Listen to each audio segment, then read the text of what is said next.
အနာမဝေယဝဆာပြည့်စုံစောက်ရှောက်လုံကျွေးနေတဲ့အာနန္ဒမထေသူမြတ်ကိုတထဲလှူတယ်အရှင်အာနန္ဒလည်းအလှူခံတယ်အဲ့တော့ဘုန်းကြီးတို့ပြည်သားပေါင်းတော်ကောင်းတို့ဒီနေရာမှာအရှင်အာနန္ဒသည်မြတ်စွာဘုရားရှင်ကိုရောမြတ်ကိုအလုတ်ကျွေးပြုဧရတဲ့လုတ်ကျွေးပြုတဲ့ဆုကိုတောင်းတဲ့အခါမှာတောင်းဆု၄ပါးပယ်ဆု၄ပါးတဲ့ဗါတယ်လေပြည်သားတောင်းဆု၄ပါးပယ်ဆု၄ပါးကိုလက်ခံမှရှင်ဘုရားကိုတပည့်တော်အနိကလုတ်ကျွေးမယ်ပယ်ဆု၄ပါးဆိုတာဘာတော့ဆိုရင်မြတ်စွာဘုရားရှင်ကိုရောမြတ်ဘယ်လောက်ကောင်းတဲ့ဆွမ်းတွေပဲရရဘယ်လောက်ကောင်းတဲ့သင်္ကန်းတွေပဲရရဘယ်လောက်ကောင်းတဲ့ပိဿာတွေပဲရရတပည့်တော်ကိုမပေးဘူးဆိုရင်တပည့်တော်ရှင်မြတ်ကိုလုပ်ကြည့်မယ်ပယ်တာဆွမ်းကောင်းကောင်းသင်္ကန်းကောင်းကောင်းတပည့်တော်မလုပ်ချင်ဘူးရှင်မြတ်တပည့်တော်ကိုမပေးရဘူးအဲ့ဒီဂရိပေးဘာဖြစ်လို့လဲဆိုတော့လေအိုးအာနန္ဒာတို့ကလှုပ်ကြွေးမှာဘောကဘုရားကိုပြုစုမှာဘောကမြတ်စွာဘုရားကဆွမ်းအကောင်းရှိအာနန္ဒာကြီးကြွေးနေတာကိုမြတ်စွာဘုရားကသင်္ကန်းကောင်းကောင်းရှိရင်အာနန္ဒာပဲပေးနေတာကိုလို့အဲ့ဒီလို့သံဃာတော်တွေ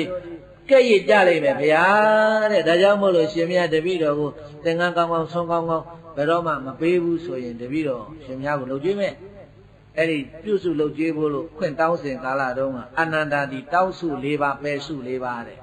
အဲ့ဒါတောင်းတာရှိတဲ့အခါကျတော့ယခုမြတ်စွာဘုရားရှေ့မှာပဲမြတ်စွာဘုရားကိုတထဲလှူတယ်မြတ်စွာဘုရားကအာနန္ဒာကိုလှူပါလို့ပြောတော့မလမင်းကအဲ့ဒီမှာအာနန္ဒာကိုတထဲလှူတယ်ဒါဖြင့်ဒီတောင်းစု၄ပါးပယ်စု၄ပါးရှိနေရဲ့သားနဲ့ဘာဖြစ်လို့အလှခန္ဓာလဲလို့ဆိုရင်ဒီအချိန်ဟာဘုရားရှင်ရဲ့နောက်ဆုံးအချိန်ဥပထာကယာဓုကိုစွန့်ရပြီးလှုပ်ကြွေးမှုကုန်ပြီတဲ့နောက်ကိုအာနန္ဒာဒီမြတ်စွာဘုရားပြိဋိဘံဆံသွားရင်လှုပ်ကြွေးစရာအကြောင်းမရှိတော့ဘူးနောက်တစ်ခုကမြတ်စွာဘုရားရှင်ကိုရောမြတ်ကို25နှစ်လုံးလုံးပြုစုစောက်ရှောက်လှုပ်ကြွေးနေလိုက်တာမြတ်စွာဘုရားရှင်ကိုရောမြတ်ကအာနန္ဒာကိုဘာမှမချီးမြှောက်ဘူးပြိဋိဘံဆံသွားတယ်ဘာမှမရလိုက်ဘူးလို့လူတွေရဲ့ကဲ့ရဲ့ပြစ်တဲ့ခြင်းကိုခံရမှာဆိုလို့တဲ့အဲ့ဒီမှာအာနန္ဒာဟာအဲ့ဒီဝေလောတော်တစုံကိုအလှခံပါတယ်မြတ်စွာဘုရားရှင်ကိုရောမြတ်ကလည်းအဲ့ဒီဝေလောတော်တစုံကိုအလှခံပါတယ်ရွှေရောင်အစင်းရှိတယ်တဲ့ဘာရောင်အစင်းရှိပြီလားရွှေရောင်အစင်းရှိတော့ဝေလောတော်ကိုအာနန္ဒာကိုတစ်ထည့်မြတ်စွာဘုရားကိုတစ်ထည့်လှူပါတယ်အာနန္ဒာကိုလှူတာဟာသံဃာကိုလှူတာနဲ့အတူတူဖြစ်လို့ပုဂ္ဂု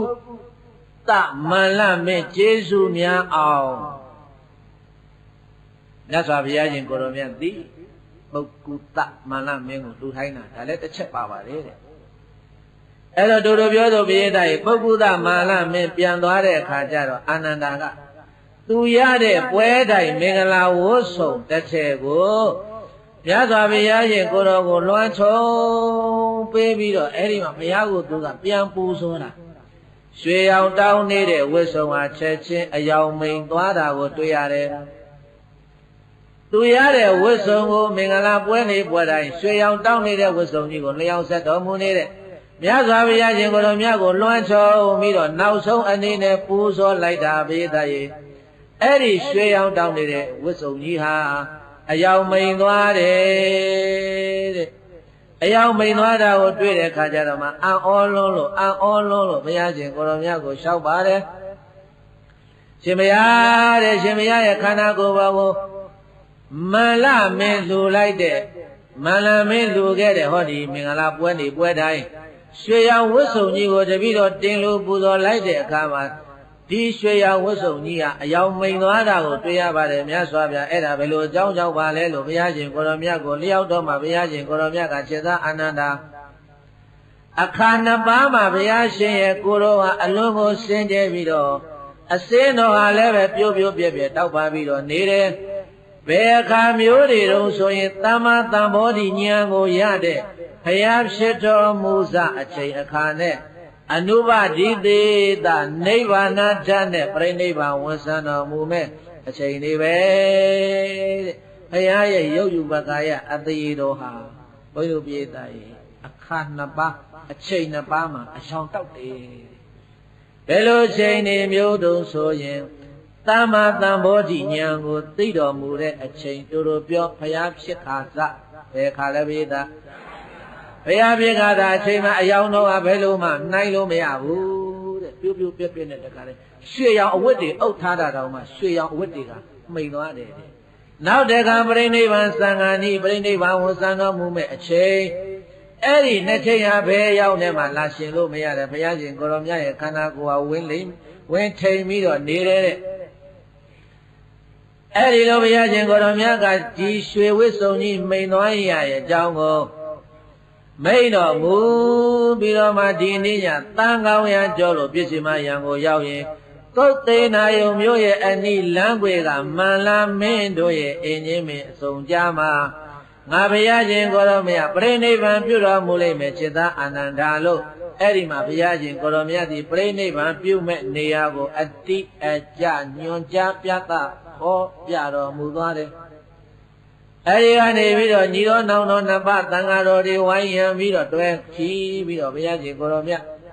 ကြွတော်မူလာလိုက်တာကကုရာမြစ်ကိုရောက်ပါတယ်ဘယ်မြစ်ကိုရောက်ကကုရာမြစ်ကိုရောက်တဲ့အခါကျတော့မှကကုရာမြစ်ရောက်တော့ဘုရားရှင်ကိုရောမြတ်ရေထပ်ပြီးတော့တောက်တယ်အဲ့ဒီမှာရေချိုးတော်မူတယ်ပင်မလာတာနွမ်းလာတာဝန်းနေသွားလာတာအဲ့ဒါပင်မနွမ်းနေမှုတွေပြောင်းရေတောက်တော်မူရေချိုးတော်မူမြတ်စွာဘုရားရေချိုးလို့ပြီးတော့ဘုရားရှင်ကိုရောမြတ်ရဲ့ရေလဲသင်ပိုင်းတော်ကိုအာနန္ဒမထေရသူများကရေညှစ်ဖို့လို့ကကုရာမြစ်ကမ်းမှာကြံလေခဲ့တယ်အဲ့တော့မြတ်စွာဘုရားကိုကကုရာမြစ်ကနေပြီးတော့အရေးကောင်းတဲ့တစ်ပင်အောက်ကိုဘသူကတွဲခေါ်လာတာတုံးဆိုရင်စုံဒမထေတဲ့ဘသူတွဲခေါ်လာစုံဒမထေရသူများကဘုရားရှင်ကိုရောမြတ်ကိုတွဲခေါ်ပြီးတော့ပင်တော်မူလာတဲ့အာနန္ဒမထေရသူများကမြစ်ကမ်းနှစ်ဖူးပေမှာသင်ပိုင်းရေသနုပ်ရေညှစ်ပြီးတော့ကြံတော်မူခဲ့တယ်။တစ်ပင်အောင်ရောက်လာတဲ့အခါကျတော့မှစုံနာမထေရကိုဒုက္ခသင်္ကန်းကြီးခင်းခိုင်းပြီးတော့ဘုရားရှင်ကိုရောမြတ်အဲ့ဒီမှာလျောင်းဆက်တော်မူတယ်တဲ့။အာနန္ဒလည်းကမကရံပေါ့ဗျာဘုရားကျမ်းမာရေးမကောင်းတော့ဘယ်အကြာကြီးနေလိမ့်မလို့သူလည်းရေကမကရံချိုးရေတောက်ပြီးတော့အဲ့ဒါမြတ်စွာဘုရားသင်္ကန်းလေးလှမ်းပြီးတော့အာနန္ဒဘုရားရှင်ကိုရောမြတ်ထံကိုရောက်လာတဲ့အခါမှာဘုရားရှင်ကိုရောမြတ်ကအဲ့ဒီမှာဘေသတရေသွန်းနှမျိုးတရားတဲ့ဗာတရားတဲ့သွန်းနှမျိုးတရားကိုဘုရားရှင်ကိုရောမြတ်ကအာနန္ဒမထေရသူများကိုဟောတော်မူကြတယ်စုံနာရွှေပရိန်တဲ့သားကိုစုံနာရွှေပရိန်တဲ့ကိုမင်းပြန်ပြီးတော့ဟောလိုက်ပါကွာအာနန္ဒကိုမှားတာဘုရားရှင်ကိုရောမြတ်ကသွန်းနှမျိုးကအကျိုးတူညီတယ်တဲ့သွန်းတစ်မျိုးကဘသူကတ္တာတော့သူဇာတာဘသူကတ္တာလဲပြေးတာဟောနေတဲ့တရားမြစ်ကမ်းမှာသူဇာတာလှူလိုက်တဲ့နှုတ်ကနာဆွမ်းဖုံးမိပြီးတော့ဗောဓိပင်အောက်မှာဘုရားဖြစ်တယ်49လုံးဘယ်နှလုံးလဲအဲ့ဒီဆွမ်းကိုဖုံးမိပြီးတော့ဘုရားဖြစ်ရတယ်ယခုစုံနာရွှေပရိန်တဲ့လှူတဲ့ဆွမ်းကိုဖုံးမိပြီးတော့အနုပါတိတေတာနိဗ္ဗာန်ခန္ဓာပရိနိဗ္ဗာန်ဝင်ဆံဖို့အတွက်ပဲအဲ့ဒီစွန့်နှမျိုးဟာငါဘုရားသာသနာတော်မှာအကျိုးအကြီးဆုံးပဲလို့စေတအာနန္ဒမင်းစုံနာရွှေပရိန်နဲ့တွေ့ရင်ပြောပေးတော့လို့ဘုရားရှင်ကိုရောမြတ်ကအဲ့ဒီမှာအာနန္ဒကိုမှာပါတယ်အာနန္ဒကိုမှာပြီးတော့စေတအာနန္ဒလာသွားကြကုန်စို့ဘယ်ကိုသွားမလို့ဆိုရင်ဟိရိညဝတီမြစ်ဟိရိညဝတီမြစ်ရဲ့ဟိုဘက်ကမ်းမှာကုတ်သိနာယုံပြီးမြစ်ကူးရအောင်မယ်။ဘာကူးအောင်လဲပြေးတာဟိရိညဝတီမြစ်ရဲ့ဟိုဘက်ကမ်းမှာကုတ်သိနာယုံပြီးဆိုတာရှိတယ်။အဲ့ဒီကုတ်သိနာယုံပြီးရဲ့မြို့ဝင်ခန်းဤလမ်းခွေလေးမှာမန္လမင်းတို့ရဲ့အင်ကြီးဥယျာဉ်ဆိုတာရှိတယ်။အဲ့ဒီကိုသွားချဆို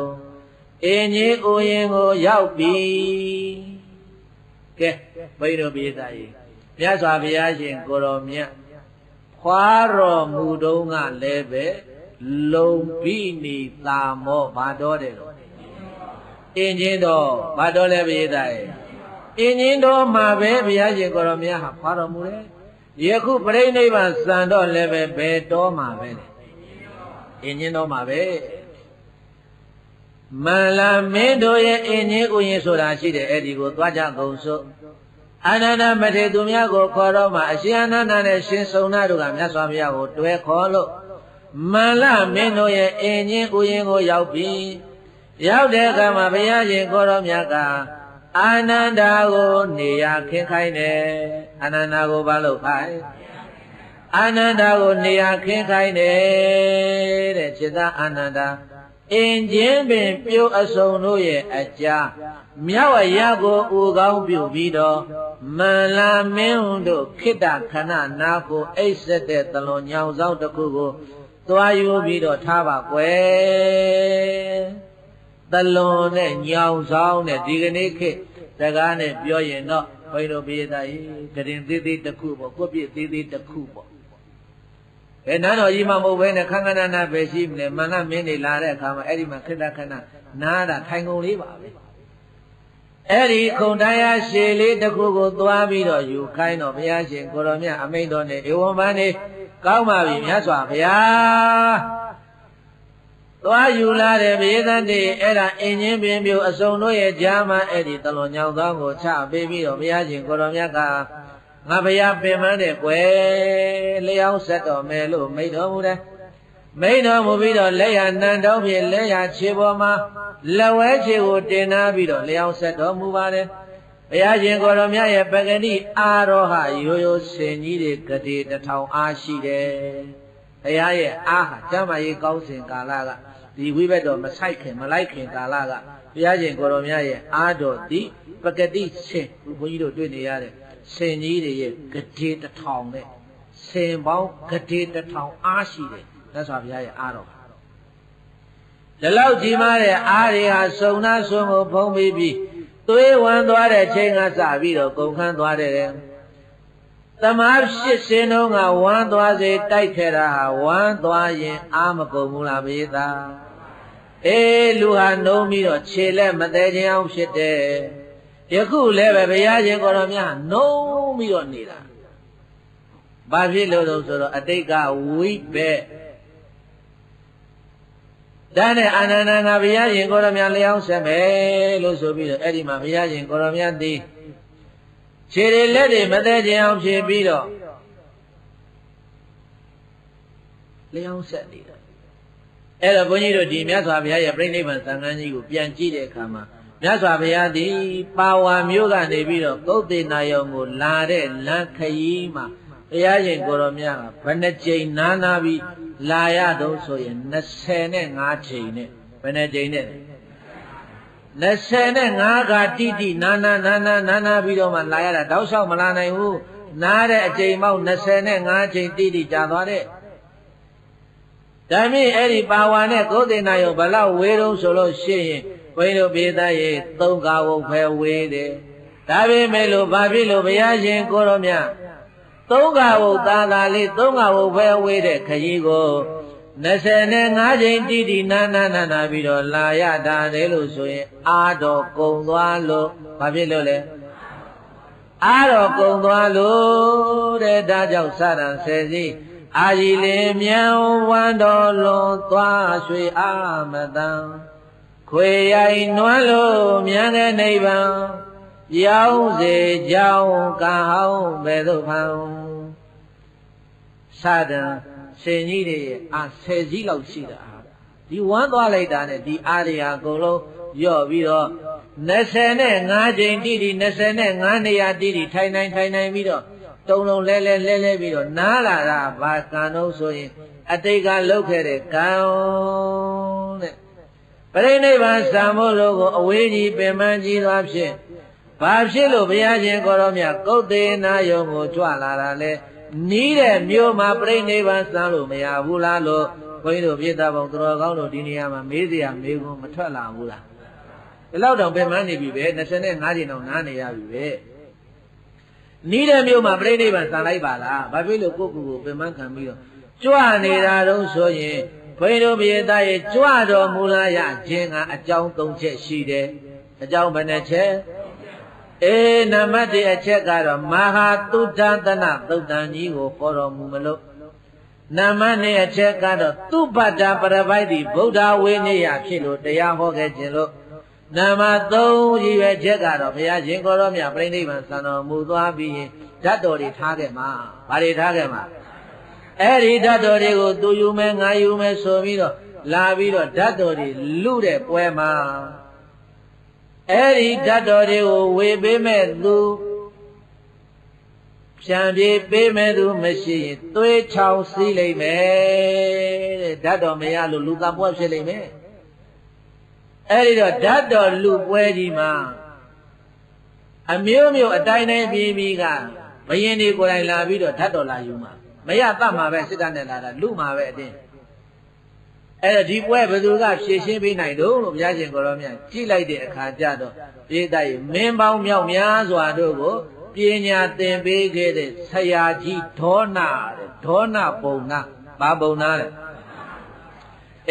အတိုင်းတိုင်းပြည်ပြည်ကမင်းတို့ရဲ့ဆရာဖြစ်ခဲ့ဘူးတဲ့ဒေါနပုံနာဝေပေးမှာအလုံးပြေငိမ့်မှာမို့လို့အဲ့ဒီအကြောင်း3ချက်ကြောင့်ကုတ်သေနာယုံကိုကြွလာတာ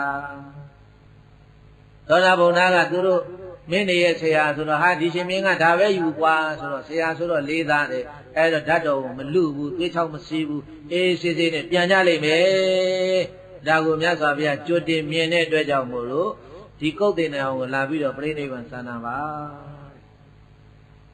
အဲ့တော့ဘုန်းကြီးတို့ဘုရားသားရေအင်ဂျင်ပန်းတွေကလည်းပဲအခါမဟုတ်ပွင့်တယ်အခါမဟုတ်ပွင့်ပြီးတော့ဘုရားရှင်ကိုရောမြတ်ရဲ့ကိုယ်လုံးတော်ဘောကိုချွေချပြီးတော့ပူဇော်နေကြတယ်ရသော်ဗျာအင်ဂျင်ပင်မျိုးအောက်မှာရောက်လဲရောက်ရောအင်ဂျင်ပန်းတွေထားပွင့်ပြီးတော့အဲ့ဒီအင်ဂျင်ပန်းတွေကိုဘယ်သူမှတချူနဲ့ချူမချရပဲနဲ့အင်ဂျင်ပန်းတွေကတပွင့်ချင်းတပွင့်ချင်းတပွင့်ချင်းရသော်ဗျာရှင်ကိုရောမြတ်ရဲ့ခန္ဓာကိုယ်ဘောကိုချွေချပြီးတော့ပူဇော်နေကြတယ်တဲ့မန္တရဝလို့ခေါ်တဲ့နတ်ပန်းတွေကလည်းကောင်းကင်ကနေကြပြီးတော့ပူဇော်တယ်နတ်ပြည်မှာဖြစ်တဲ့သန္တကုနန္တာမုတ်တွေကလည်းကောင်းကင်ကနေမပြတ်မစဲကြပြီးတော့ဘုရားရှင်ကိုရောမြတ်ရဲ့ခန္ဓာကိုယ်ပေါ်ကိုကျက်ပက်ပြီးတော့ပူဇော်နေကြတယ်တဲ့ပန်းက2မျိုးအင်ဂျင်ပန်းနဲ့မန္တရဝလို့ခေါ်တဲ့နတ်ပန်းတွေအဲ့ဒါကောင်းကင်ကနေကြပြီးတော့ပူဇော်နေတာဘုရားရဲ့ခန္ဓာကိုယ်ပေါ်ဒါရင်ပဲလားဆိုတော့မဟုတ်သေးဘူးတဲ့ကောင်းကင်ကနေပြီးတော့နတ်ပြည်မှာဖြစ်သောနတ်သမီးနတ်သားဒေဒီတာလင်3သောနဂါမုတ်တွေကလည်းပဲဘယ်သူမှမကျဲမပေးရဘဲနဲ့ကောင်းကင်ကနေပြီးတော့အလိုလိုကြလာပြီးတော့မြတ်စွာဘုရားကိုနန်းသာမုတ်တွေနဲ့ပူဇော်နေတယ်တဲ့အာနတ်တရဲ့သူရိယသံတွေကလည်းကောင်းကင်ယံကနေပြီးတော့တီးမှုတ်ပြီးတော့ပူဇော်နေတာမန္တရဝနတ်ပန်းနဲ့မကဘူးဘေဒတေနတ်ပြည်မှာရှိနေတာပင်လေကတိပန်းဘာပန်းနဲ့လဲပင်လေကတိပန်းအစားရှိတဲ့ပန်းတွေကိုလည်းပဲရွှေတောင်းနေနဲ့အပြည့်ထည့်ပြီးတော့စัจ java လာအနာရီရောက်တဲ့အထိနတ်တွေမြမတွေကပူဇော်ကြတယ်တဲ့ရွှေတောင်းတဲ့ကိုအဲ့ဒီမန္တရဝနတ်ပန်းတွေထည့်တယ်ပင်လေကတိပန်းတွေထည့်ပြီးတော့အတခါတဲ့နတ်တွေမြမတွေဟာစัจ java လာနှခမ်းနာထိရောက်အောင်ကိုဘုန်းကြီးတို့ပြေးတိုင်းအဲ့ဒီမှာပူဇော်နေတာအဲ့ဒီလိုပူဇော်ရုံနဲ့အာမရသေးပဲနဲ့နတ်တွေမြမတွေကဘာလုံးနေကြတုံးလို့ဆိုတော့ဘုန်းကြီးတို့ပြေးတိုင်းနတ်ပန်းကုန်းကြီးကိုသီကုန်းနေကြတယ်ပန်းကုန်းသီးနေတယ်တဲ့နတ်တွေမြမတွေဘာလုံးနေပန်းကုန်းသီးနေတယ်နတ်တွေမြမတွေပန်းကုန်းကြီးသီးပြီးတော့အဲ့ဒီပန်းကုန်းနဲ့မြတ်စွာဘုရားရှင်ကိုရောမြတ်ကိုပူဇော်မယ်ဒီစိတ်ကူးနဲ့သူတို့ပန်းကုန်းကြီးသီးနေတာအဲ့ဒီပန်းကုန်းကြီးကလည်းမပြီးသေးဘူးတဲ့အဲ့ဒီပန်းကုန်းကြီးတည်နေတာဘုန်းကြီးတို့ပြေသားရေဘယ်တော့ကစတာတော့ဆိုရင်ဘသူတွေကတည်ကုန်းခဲ့ကြတာတော့ဆိုရင်ဝရုဏတဲ့ဝါရဏလို့ခေါ်တဲ့တတန်းရှိတဲ့နတ်တွေကတည်ကုန်းထားကြတာဘယ်လိုစတင်ပြီးတော့တည်ကုန်းနေတာလဲဆိုရင်ဘုရားလောင်းတော်နတ်ပြည်ကနေရှင်းပြီးတော့လူပြည်ကိုပရိသတ်နေယူလိုက်မယ်လို့သတင်းစကားကြားတဲ့နေ့ကစပြီးတော့အဲ့ဒီနတ်ပန်းကုန်းကြီးတည်ကုန်းနေတာခုရှိတိမပြီးသေးဘူးတဲ့ကဲအလောင်းတော်နတ်ပြည်ကနေရှင်းပြီးတော့မေရောမာယာဝမ်းမှာပရိသတ်နေတည်လိုက်မယ်လို့ဆိုတဲ့သတင်းကိုကြားလဲကြားရောဟေ့ပရိသတ်နေယူပြီးတော့ခွာတဲ့နေ့မှာတို့မြတ်စွာဘုရားကိုပန်းနဲ့ပူဇော်ရအောင်ပန်းကုန်းတည်ကြသို့ဆိုပြီးတော့အဲ့ဒါပန်းကုန်းကြီးတည်နေလိုက်တာဘုန်းကြီးတို့ပြေးသားကြီး မြတ်စွာဘုရားရှင်ကိုရောမြတ်ပရိသန်တွေယူတဲ့အချိန်ကစပြီးတည်နေတာပရိသန်တွေယူတဲ့အခါမှာပူဇော်ရအောင်လို့တဲ့အဲ့ဒီပန်းကုံကြီးကအလွန်ကြီးတော့မပြီးဘူးတဲ့ဒါနဲ့တထိလျှော့လိုက်တယ်ဟိုဖွာတော်မူတဲ့နေ့ကျရင်ပူဇော်မယ်တဲ့ဖွာတော်မူတဲ့နေ့လည်းပန်းကုံကမပြီးဘူးအဲ့ဒီဖွာတော်မူတဲ့နေ့မပြီးလို့ချင်းကဲတောထွက်တဲ့နေ့မှာဒီပန်းကုံကြီးနဲ့ပူဇော်မယ်ဒါလည်းမပြီးဘူးအဲ့ဒါဆိုဘုရားဖြစ်တဲ့နေ့ကွာဘုရားဖြစ်တဲ့နေ့လည်းပန်းကုံကတီးလို့မပြီးသေးဘူးတဲ့ဘုရားဖြစ်တဲ့နေ့မပြီးလဲတတ္တဟစံတော်မူတဲ့အချိန်လေးမှာတို့သွားပူဇော်မယ်အဲ့ဒီနဲ့လည်းမပြီးသေးဘူးတဲ့အဲ့ဒီကနေပြီးတော့ဓမ္မစကြာဟောတဲ့နေ့အဲ့ဒီနေ့မှလည်းပန်းကုံမပြီးသေးဘူးတဲ့ဟိုအဲ့ဒီနေ့မပြီးရင်ကပိလို့နေပြီးတော့မှဆွေတွေမျိုးတွေကိုတကိုးဗျာတိဟာပြလိုက်မယ်အဲ့ဒီတကိုးဗျာတိဟာပြတဲ့နေ့မှတို့သွားပူဇော်မယ်မပြီးသေးဘူးတဲ့အဲ့ဒီကနေပြီးတော့အဘိဓမ္မာတရားတာဝရိဏတက်လို့မယ်တော့ကိုဟောတယ်တရင်ညိုလာပြီနေမြတ်စွာဘုရားတာဝရိဏကပြန်ဆင်းလာရင်တို့ကဟောဒီပန်းကုန်းကြီးနဲ့မြတ်စွာဘုရားကိုပူဇော်မယ်လို့ဆိုပြီးတော့ဘုန်းကြီးတို့ပြည်သားတည်နေလိုက်တာတဲ့ဒါလည်းမပြီးသေးဘူးတဲ့အဲ့ဒါဆိုရင်အာယုသင်္ခါရလွတ်တဲ့နေ့အဲ့ဒီနေ့မှာပူဇော်မယ်ဒါလည်းမပြီးသေးဘူးတဲ့ကဲနောက်ဆုံးတော့ပြိဋိဘံစံတဲ့နေ့ကိုဒါရောက်လာတဲ့ပန်းကုံကြီးမပြီးသေးဘူးတဲ့ပြီးမပြီးသွားပြီးတော့ပူဇော်ကြဆိုပြီးတော့ဘုန်းကြီးတို့ပြည်သားရေပန်းကုံကြီးကိုသဲလာလိုက်တာသဲလာရင်နဲ့နတ်တွေကခုနတော့ကပြောခဲ့တဲ့အတိုင်းပေါ့လူတတန်းကလည်းတိုးတာကိုနတ်တတန်းကရှည်တာကိုသူတို့အဲ့ဒီနတ်ပန်းကုံကြီးကိုဝိုင်းမလာရင်းနဲ့ပြောရင်းနဲ့နတ်သားချင်းချင်းတွေပြောလာတာဒီနေ့ပဲပရိသန်နေနေဒီနေ့ပဲဖွာဒီနေ့ပဲဖျားဖြစ်ဒီနေ့ပဲဓမ္မစကြာဟော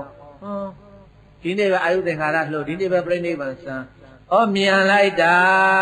တဲ့တကယ်ဆိုရင်နောက်တဲ့နေ့သံပြုတ်တောက်ချိန်လောက်ထိစောက်ရရင်ကောင်းမယ်ဒါဒီနေရာမှာဘုန်းကြီးတို့ပြည်သံဝေကယူရမှာဘာယူရမှာတက်တန်းတူလို့ဘာဖြစ်တော့လဲလူပြည်တက်တန်းမတူဘူးလားပြည်သားကြီးလူပြည်တက်တန်းတူတယ်နတ်တွေကတော့အဲ့ဒီလိုကြီးမှတ်နေတာလေခုပဲပရိသတ်နေနေတယ်ခုပဲဘုရားပြည့်တယ်ခုပဲတော့အခုပဲဘုရားပြည့်အခုပဲပြိဋိဘံစံမြန်လိုက်တာတဲ့တကယ်ဆိုလို့ရှိရင်ခဏလောက်စောက်ဖို့ကောင်းတယ်တဲ့မြတ်စွာဘုရားကသူတို့ပန်းကုန်းတည်နေတာမပြီးသေးဘူးတဲ့ကဲပြီးပူဇော်မယ်အဲ့ဒါရောက်မို့လို့လူသက်တန်းတူဖို့ဒီနေရာမှာသံဝေကယူဆိုလိုက်ပါသက်ဆိုတာတူလုံးလို့ကုသိုလ်မြန်မြန်ပြုကြစို့လူဘဝဟာမကြပါကုသိုလ်မြန်မြန်ပြုသွားပါအသက်ဆိုတာတူလုံးလို့ကုသိုလ်မြန်မြန်ပြုကြစို့လူဘဝဟာမကြပါကုသိုလ်မြန်မြန်ပြုသွားပါအသက်ဆိုတာတူလုံးလို့ကုသိုလ်မြန်မြန်ပြုကြစို့လူဘဝဟာမကြပါကုသိုလ်မြန်မြန်ပြုသွားပါဆိုကြည့်ပါတစ်ခေါက်လောက်အသက်ဆိုတာ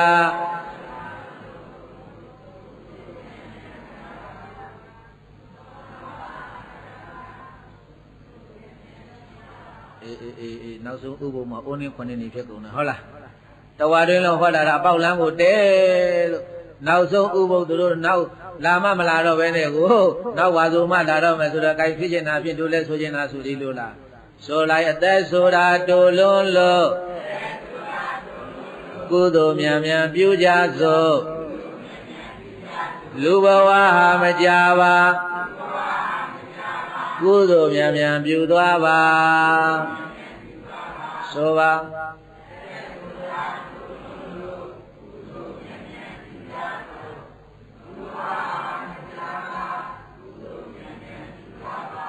ဘုရားရှင်ကိုရောမြတ်ကလည်းအစ္စဝကိစ္စံကာတဗံကောစဉ္ညာမရဏံသူဝေနာဟိနောသင်္ကရံတေနမဟာသေတေနမြစ္ဆုနာ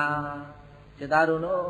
တတန်းတူတယ်နော်တတန်းတူတယ်နော်ကိုယ့်အသက်ကိုအရှိကြီးလို့မတွက်ထားနဲ့အရှိကြီးလို့မတွက်ထားနဲ့တတန်းတူတယ်နော်ခဏဒီစကားမိန်တော်မူတယ်အခုနတ်တွေပြောတာနားထောင်မှတဲ့ဘုရားကခုပဲပရိသတ်နေနေခုပဲမွေခုပဲတောထွက်ခုပဲဘုရားပြည့်ခုပဲဓမ္မစကြာဟောခုပဲပြိဋိဘံစံမြန်ပြီမြန်လိုက်တာကွယ်ကဲပြီးမပြီး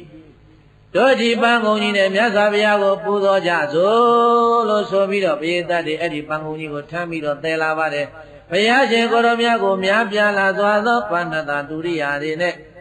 ပူဇော်တယ်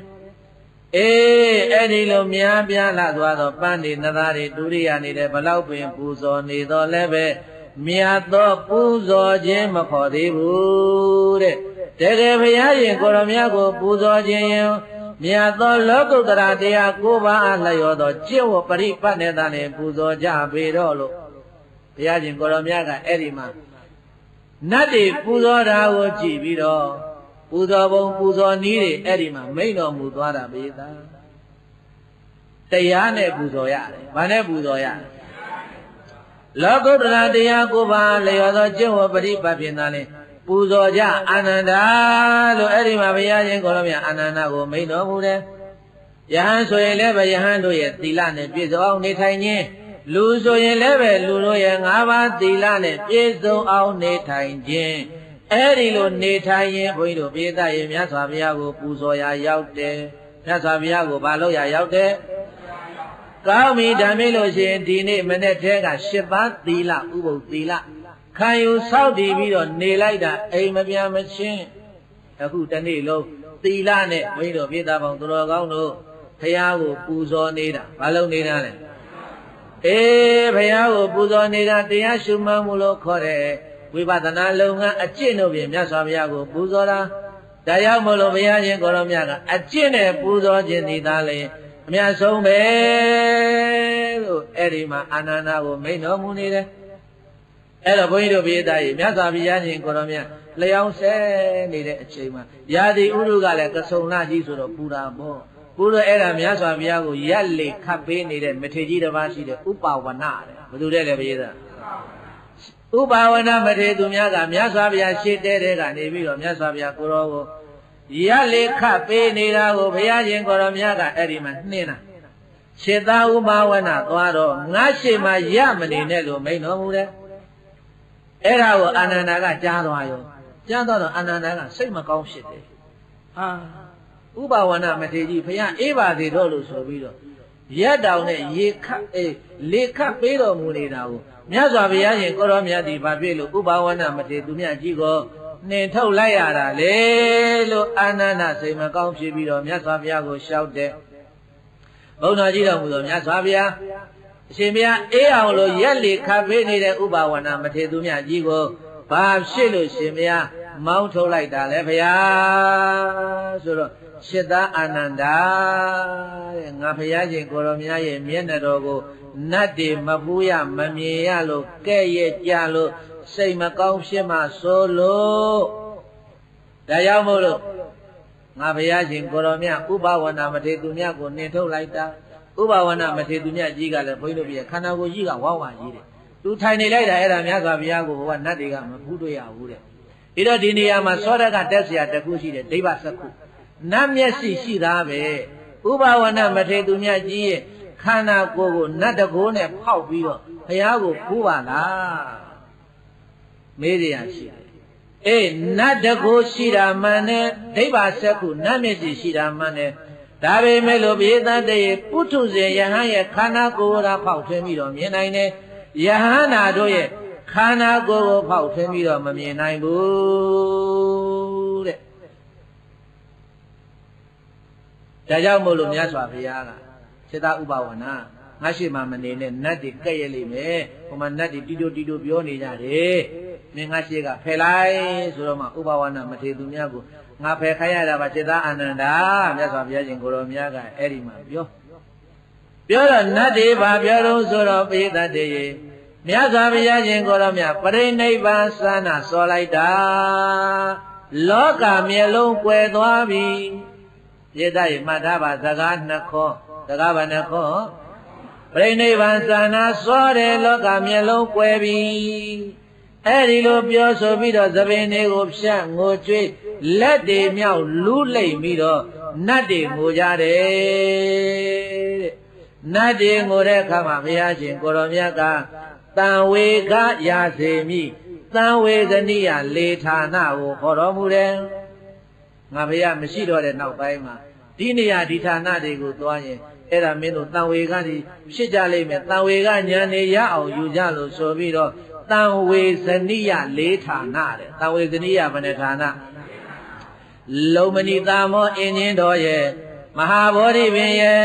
မိဂရာဟုံရဲ့ကုတ်တေနာယုံရဲ့၄ခုဘယ်နှခုလဲအဲ့ဒီလေးဌာနကိုတံဝေဇနိယလေးဌာနလို့ခေါ်တယ်အဲ့ဒီလေးဌာနကိုသွားရောက်ပူမျောပြီးတော့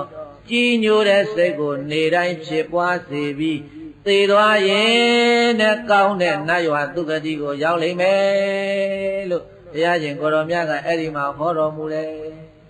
တံဝေဇနိယလေးဌာနတဲ့အဲ့ဒီနေရာကိုသွားရောက်အောင်သွားပြီးလို့ရှင်ရင်မြတ်စွာဘုရားရှင်ကိုရောမြတ်ဂုဏ်လေးကိုမှန်းပြီးတော့ကြည်ညိုပူဇော်ပြီးတော့နေ့တိုင်းအဲ့ဒီသွားတဲ့ခိုက်လေးတွေမဟုတ်ဘူးနေ့တိုင်း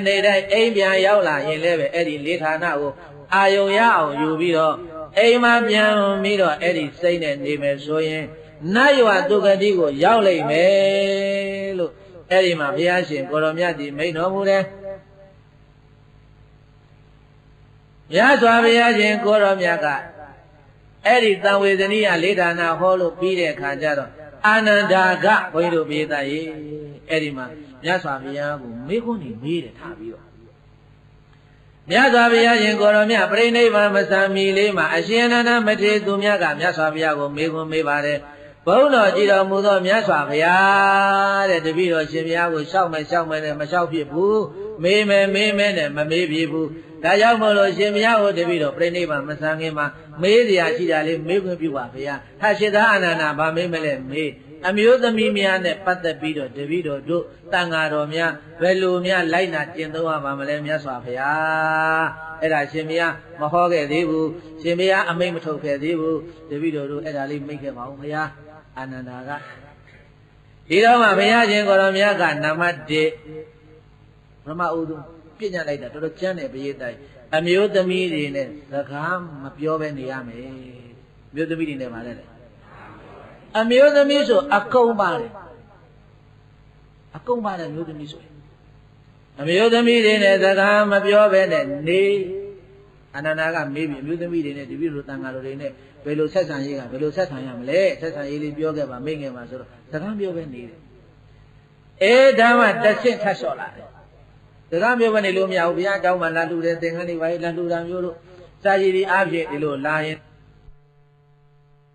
ပေါ်မှာတန်ဃာတော်များပြုကျင့်ရမယ်ထားရှိရမယ်စိတ်ဓာတ်ကိုဘုရားရှင်ကိုတော်မြတ်ကအဲ့ဒီမှာမိန့်တော်မူသွားတယ်မိန့်တော်မူပြီးတော့ကတ်ဒါတော့တပည့်တော်သဘောပေါက်ပြီဘုရားအဲ့ဒါဆိုရင်အဲ့တော့ရှင်ဘုရားပြိဋိဘံဆံသွားတဲ့အခါမှာရှင်ဘုရားရဲ့ဥဒုဇယုတ်ကလတ်တော်ကြီးကိုတပည့်တော်တို့ဘယ်လိုများစီမံမှုပြုလုပ်ရပါမလဲဘုရားအဲ့ဒီလိုမေးတဲ့အခါမှာဘုရားရှင်ကိုတော်မြတ်ကจิตအာနန္ဒာငါဘုရားရှင်ကိုတော်မြတ်ပြိဋိဘံဆံသွားရင်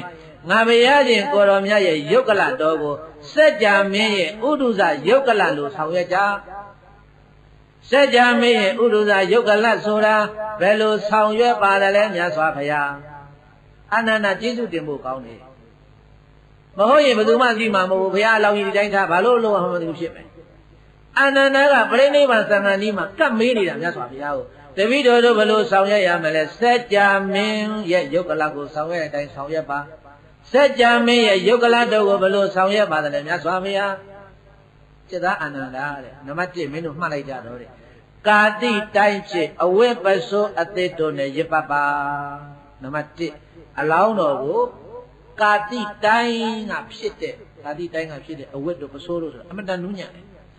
အဲ့ဒီနုညံ့တဲ့အဝိပ္ပဆိုတို့ဖြင့်အလောင်းတော်ကြီးကိုပတ်လိုက်တစ်ထပ်ပြီးရင်ဝါခွန်းနုနဲ့တစ်ထပ်ပတ်ပါတထပ်ရှိပြီလေဘုရားသားနောက်တစ်ခါနံပါတ်3ပစိုးနဲ့တစ်ထပ်ပြန်ပတ်ပါ3ထပ်ဘယ်နှထပ်လဲနောက်တစ်ခါဘုရားသားတည်းကာတိတိုင်းဖြစ်တဲ့အဝိနဲ့ပြန်ပပြီးတဲ့အခါမှာဝါခွန်းနဲ့ပပြီးတဲ့အခါမှာပစိုးနဲ့ပပစိုးတထခွန်းတထပစိုးတထခွန်းတထနဲ့အဲ့ဒီလိုဘုန်းကြီးတို့ပြေးတာကြီးပစိုးအစုံ900တဲ့ပစိုးအစုံမလောက်လားပစိုးအစုံ900တဲ့အဲ့ဒီလိုပစိုးအစုံ900နဲ့ပတ်ပြီးဒီနောက်မှာစီထဲထားတဲ့ရွှေခေါင်းတွေကိုထဲတယ်စီထဲထားတဲ့ရွှေခေါင်းတွေကို အဲ့ဒီအလောင်းတော်ကြီးကိုထဲတယ်ထဲပြီးတော့နသာထင်းမုံမောတင်လို့မိရှို့ကြတယ်အာနန္ဒာမင်းတို့အဲ့ဒီအတိုင်းကဘုရားရှင်ကိုရောမြတ်ရဲ့အလောင်းတော်ကိုဥဒုဇယုတ်ကလတော်ကိုဆောင်ရွက်ကြလို့ဘုရားရှင်ကိုရောမြတ်မိန့်တော်မူတယ်မိန့်တော်မူပြီးတဲ့နောက်မှာအရှင်အာနန္ဒမထေရသူမြတ်ကိုဘုရားရှင်ကိုရောမြတ်ကခြေသားအာနန္ဒာလောကထဲမှာစေတီတည်ထားပြီးတော့စေတီထိုက်တဲ့ကိုးကွယ်ထိုက်တဲ့ပုဂ္ဂိုလ်၄မျိုးရှိတယ်ဘယ်နှမျိုးရှိလဲသမ္မာသမ္ဗုဒ္ဓမြတ်စွာဘုရားရဲ့ပစ္စေကဗုဒ္ဓရဲ့အရိယာယဟန္တာကြီးတွေရဲ့စัจ जा မင်းရဲ့တဲ့အဲ့ဒီ၄မျိုးကတော့စေတီထိုက်တယ်အဲ့ဒီ၄မျိုးကိုစေတီဘုရားတည်ကောင်းတယ်အဲ့ဒီ၄မျိုးရဲ့ယုတ်ကလကိုစေတီဘုရားတည်ကောင်းတယ်အဲ့ဒီလိုဘုရားရှင်ကိုရောမြတ်ဒီအဲ့ဒီမှာစေတီထိုက်တဲ့ပုဂ္ဂိုလ်၄မျိုးကိုလည်းခေါ်ပါတယ်တရားတွေအာရအောင်ခေါ်ပြီးတော့ဘေးသားရဲ့ဘုရားရှင်ကိုရောမြတ်အနာကနေထွက်ခွာလို့အာနန္ဒမထေရသူမြတ်ကကြောင်းတိုက်ကိုမြည်ပြီးတော့အာရပါရငိုနေတယ်ဘုန်းကြီးထင်တယ်ကြောင်းတော့ဟုတ်ပုံမပေါ်ဘူးအဲ့ဒီမှာမန္လမင်းတွေလာတဲ့အခါဥယျာဉ်ထဲမှာခက်တခဏနားတယ်မင်းခွန်းဆိုတာအဆောက်အဦဖြစ်လိမ့်မယ်အဲ့တိုင်ကိုသွားပြီးတော့အဲ့ဒီမှာတခါလေညီတော်အာနန္ဒာကပရိသတ်ကြီးအာရပါရငိုတယ်တဲ့ဘုရားနာကခွာပြီးတော့အရှင်အာနန္ဒာခောက်ဝဲဝဲမှာတိုင်ကြီးမိပြီးတော့အာရပါရသွားငိုနေတော့မြတ်စွာဘုရားကအာနန္ဒာမတွေ့တော့မေးတယ်ဟဲ့အာနန္ဒာပဲသွားလေမြတ်စွာဘုရားအရှင်အာနန္ဒာမထေရသူမြတ်သည်ရှင်ဘုရားပြိဋိဘံသမ္မာကိုသိတဲ့အတွက်ကြောင့်မို့လို့တိုင်မိပြီးတော့အာရပါရနဲ့သွားငုံနေပါတယ်မြတ်စွာဘုရားဟဲ့အဲ့ဒါဆိုအာနန္ဒာသွားခေါ်ခဲ့တယ်အာနန္ဒာသွားခေါ်ခဲ့တယ်လို့ဆိုပြီးတော့အရှင်အာနန္ဒာမထေရသူမြတ်ကိုသွားခေါ်တော့အရှင်အာနန္ဒာဘုရားရှင်ကိုရောမြတ်ထံတော်မောက်တစ်ခေါက်ပြန်ရောက်လာပြန်တယ်ရောက်လာတဲ့အခါမှာဘုရားရှင်ကိုရောမြတ်ကအာနန္ဒာရဲ့ဂုဏ်ကျေးဇူးတွေအာနန္ဒာငါဘုရားရှင်ကိုရောမြတ်ပေါ်မှာဘယ်လောက်ကျေးဇူးတွေရှိတယ်ဆိုတာအာနန္ဒာ25နှစ်တိုင်နဲ့ပြုစုလုပ်ကြွေးခဲ့တဲ့ဂုဏ်ကျေးဇူးတွေကိုအဲ့ဒီမှာဘုရားရှင်ကိုရောမြတ်ကထုတ်ပေါ်ပြီးတော့တန်ဃာတော်တို့ကိုဟောတယ်တဲ့ရှင်ကွယ်သေးကွယ်တရားဗတရားလည်းပဲသာအေးရှင်လဲကွယ်ရမှာပဲသေလဲကွယ်ရမှာပဲจิตအာနန္ဒာ25နှစ်တိုင်တိုင်းတဘဝမှာမခွာမင်းငါကိုပြုစုလုပ်ကြွေးခဲ့တာလေမင်းအာယုံပြန်ပြုတော့နောက်ဆုံးတော့ဟေးတရားအားထုတ်ပြီးနေဖို့အာနန္ဒာမကြာမီပြီမှလဲမင်းကယဟန္တာဖြစ်ပါလိမ့်မယ်တဲ့ဘုရားကိုယ်တိုင်မိန့်တော်မူသွားတာအာနန္ဒာဟာလေမြတ်စွာဘုရားပြိဋိဘံစံတော်မူတဲ့အချိန်ထိသောတာပန်ပဲဖြစ်နေသေးတယ်။ဘာဖြစ်နေသေးတာလဲ။ယဟန္တာမဟုတ်ဘူးအာနန္ဒာကသောတာပန်ပဲဖြစ်နေသေးတယ်။ဒါကြောင့်သူမို့လား။အဲ့ဒီမှာဘုရားရှင်ကိုယ်တော်မြတ်ကအာနန္ဒာငိုမနေနဲ့မင်းတရားအားထုတ်မကြာမီမှမင်းယဟန္တာဖြစ်လိမ့်မယ်လို့အာဘိဓကပြောကြ။အာဘိဓကပြောကြတော့မှသောကတွေငြိမ်လို့သောကတွေငြိမ်သွားတဲ့အခါကျတော့မှအာနန္ဒာကထပ်ပြီးတော့လျှောက်တယ်ဘုန်းတော်ကြည်တော်မူတော်မြတ်စွာဘုရားဟောဒီမျိုးသိမ်မျိုးငယ်လေးဖြစ်တဲ့ကုသေနာယုံမှာရှင်ဘုရားပြိဋိဘံမစံပါနဲ့ဘုရားတပည့်တော်တို့သာဝတိပြန်ကြရအောင်ဟောဒီမျိုးသိမ်မျိုးငယ်လေးမှာရှင်ဘုရားပြိဋိဘံမစံပါနဲ့တပည့်တော်တို့သာဝတိကိုဖြစ်ဖြစ်ရာတကြိုးကိုဖြစ်ဖြစ်ပြန်ကြရအောင်လားမြတ်စွာဘုရားအဲ့ဒီလိုမြတ်စွာဘုရားကိုလျှောက်တော့မှဘုရားရှင်ကိုတော်မြတ်ကစေတအာနန္ဒာဒီနေရာဒီဓာတ်ကုတ်သိနာယုံကိုမင်းကမျိုးသိမျိုးငယ်နေလို့မထင်ခဲ့နဲ့တစ်ချိန်လုံးကဟောဒီကုတ်သိနာယုံဟာမဟာတုထတနာမျိုးတော်တဲ့ဗာမျိုးတော်တဲ့မဟာတုထတနာမျိုးတော်ကြီးဖြစ်ခဲ့ဘူးတဲ့ဟောဒီမဟာတုထတနာမျိုးတော်ကြီးမှာငါကစัจ जा မင်းကြီးဖြစ်ဘူးတဲ့ဗာဖြစ်ဘူးတဲ့အေးစัจ जा မင်းကြီးဖြစ်ဘူးတယ်လို့ဆိုပြီးတော့အဲ့ဒီမှာမဟာတုဒ္ဒသနာသုတ်တန်ကြီးကိုတရားရှင်ကိုရောမြတ်ကြီးမမောနိုင်မပန်းနိုင်ခေါ်တယ်ဘေးကကြီးစัจ जा မင်းဘုရားကအကြောင်းလေးတာကြီးယရနာမိဘယယရနာအကြောင်းလေးအဲ့ဒါတွေဟောလို့ပြီးတဲ့အခါကျတော့မဟာတုဒ္ဒသနာသုတ်တန်ကြီးဆုံးတဲ့အခါကျတော့ဘုရားရှင်ကိုရောမြတ်ကจิตအာနန္ဒာမန္လမင်းတို့ကိုငါပြိဋိဘံစံမဲ့အကြောင်းမင်းသွားပြီးတော့ပြောပါကွာတော်နေကြသူတို့မသိလိုက်ရဘူးဆိုပြီးတော့စိတ်မကောင်းဖြစ်နေလိမ့်မယ်လို့ဘုရားရှင်ကိုရောမြတ်မိန့်တော်မူတဲ့အခါမှာအာနန္ဒာမထေရသူမြတ်ကအဘောယဟန်တစ်ပါးကိုခေါ်လို့ကုသေနာယုံမြို့ထဲကိုဝင်သွားပါတယ်ကုသေနာယုံမြို့ထဲကိုဝင်သွားတဲ့အချိန်မန္လာမင်းတွေကလည်းမင်းခွန်းမှာစီဝေးဝဲကျင်းပနေတဲ့အချိန်တဲ့သွားတိုးတာ တတ်တော်တဲ့အခါကျတော့အဲ့ဒီမှာအကျိုးကြောင့်နေအကုန်လုံးပြောပြတာဘုရားရောက်နေပြီမလားမင်းတို့ရဲ့အင်းကြီးရကုန်မှာပရိနိဗ္ဗာန်စံလိမ့်မယ်အဲ့ဒါဘုရားလာပြောခိုင်းလို့လာပြောတာလို့ဆိုတော့အဲ့ဒီမှာလူကလူဆုံးဖို့စီဘဝညီလာခံကျင့်မှနေတဲ့အချိန်ဆိုတော့ဟာဘာမှမပြောနဲ့မလားမင်းတွေကမိဘုရားတွေကရင်ပါစိတ်တီးငိုကြွေးပြီးတော့ဟဲ့ဘုရားပရိနိဗ္ဗာန်စံတော့မကူလိုက်ရမဖြစ်ရအောင်သွားကြစို့ဆိုပြီးတော့ဘုရားသားကြီးအဲ့ဒီမှာတခါလဲအုပ်စုလိုက်ထွက်လာလိုက်တာဟာအင်းချင်းတော်ကိုရောက်အင်းချင်းတော်ကိုရောက်တဲ့အခါကျတော့မှအာနန္ဒာကစီစဉ်ပေးတယ်ဟဲ့ဒီလူတွေယုံဒီလိုမလုံးနဲ့10ယောက်တအုပ်စု15ယောက်တအုပ်စုအဲ့ဒီလိုပဲနင်တို့ပူကြသူနဲ့ငါနဲ့တိုးဝေပြီးတော့ဒီလိုမလုံးကြနဲ့ဆိုပြီးတော့အဲ့ဒီမှာအရှင်အာနန္ဒာသည်မြတ်စွာဘုရားကိုဖူးဖို့လို့နေရာစီစဉ်ပေးပါတယ်အုပ်စုလိုက်ဘုရားဖူးခွင့်ပေးတယ်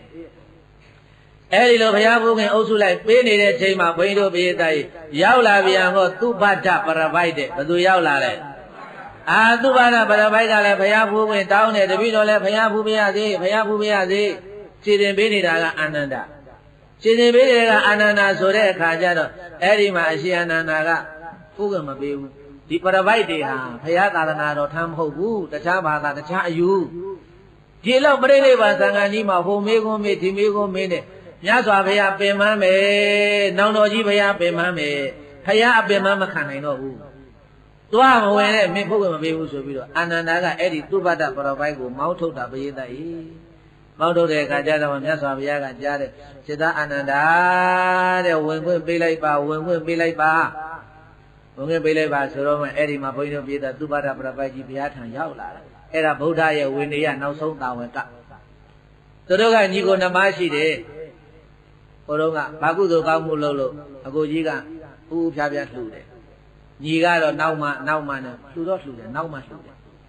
ဘာကုသိုလ်ကိုပဲလုပ်လို့နောက်မှကြီးလုပ်တယ်အကိုကြီးကတော့ဘာကုသိုလ်လုပ်လို့အရင်ဥဆုံးလုပ်တယ်အရင်ဥဆုံးလုပ်တဲ့အကိုကြီးကဒီဘဝမှာအရင်ဥဆုံးသစ္စာသိတယ်ရှင်ခွန်းတင်ညဘယ်သူလဲပရိသတ်ဘာကုသိုလ်ကောင်းမှုကိုလုပ်လို့နောက်မှ